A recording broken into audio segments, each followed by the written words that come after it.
श्री हनुमान जी की लंबी प्रेरणादायक कहानी। एक समय की बात है जब धरती पर अधर्म बढ़ रहा था, तब भगवान लॉर्ड रामा ने जन्म लिया। उसी समय एक ऐसे वीर का भी जन्म हुआ जो शक्ति, भक्ति और निष्ठा का प्रतीक बना। उनका नाम था हनुमान। जन्म और बचपन। हनुमान जी का जन्म माता अंजना और पिता केसरी के घर हुआ। वे पवन देव के पुत्र माने जाते हैं, इसलिए उन्हें पवन पुत्र भी कहा जाता है। बचपन से ही वे बहुत शक्तिशाली और शरारती थे। एक दिन उन्होंने उगते हुए सूर्य को फल समझकर निगलने की कोशिश की। उनकी इस शक्ति को देखकर देवता भी चकित रह गए, लेकिन उनकी शरारतों से परेशान होकर ऋषियों ने उन्हें श्राप दिया कि वे अपनी शक्ति को भूल जाएंगे जब तक कोई उन्हें याद न दिलाए। राम भक्ति की शुरुआत। समय बीता और जब लॉर्ड राम वनवास में थे, तब हनुमान जी की मुलाकात उनसे हुई। ये मुलाकात ही हनुमान जी के जीवन का सबसे बड़ा मोड़ बन गई।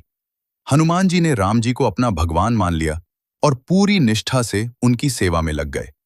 उनकी भक्ति इतनी सच्ची थी कि वे अपने जीवन का हर पल राम जी को समर्पित कर चुके थे। समुद्र पार करने का अद्भुत कारनामा। जब माता सीता का रावण ने हरण कर लिया, तब उन्हें खोजने के लिए हनुमान जी को भेजा गया। समुद्र उनके रास्ते में था, लेकिन जब उन्हें अपनी शक्ति याद दिलाई गई तो उन्होंने एक ही छलांग में विशाल समुद्र पार कर लिया।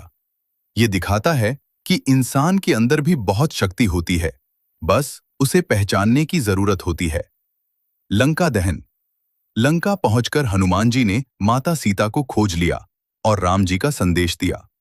वापस जाते समय उन्होंने रावण की सेना को सबक सिखाया और अपनी पूंछ में आग लगने पर पूरी लंका जला दी।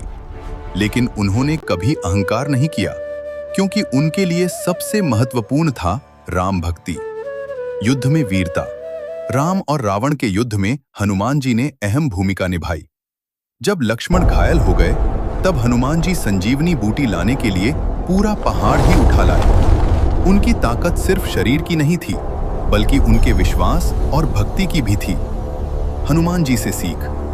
हनुमान जी हमें सिखाते हैं, शक्ति के साथ विनम्रता रखो, भक्ति और विश्वास कभी मत छोड़ो, अपने अंदर की ताकत को पहचानो। सच्ची सेवा सबसे बड़ी होती है। अंत में हनुमान जी आज भी अमर माने जाते हैं और कहा जाता है कि जहां भी राम का नाम लिया जाता है, वहां हनुमान जी जरूर आते हैं। उनकी कहानी सिर्फ एक कथा नहीं, बल्कि जीवन जीने की प्रेरणा है।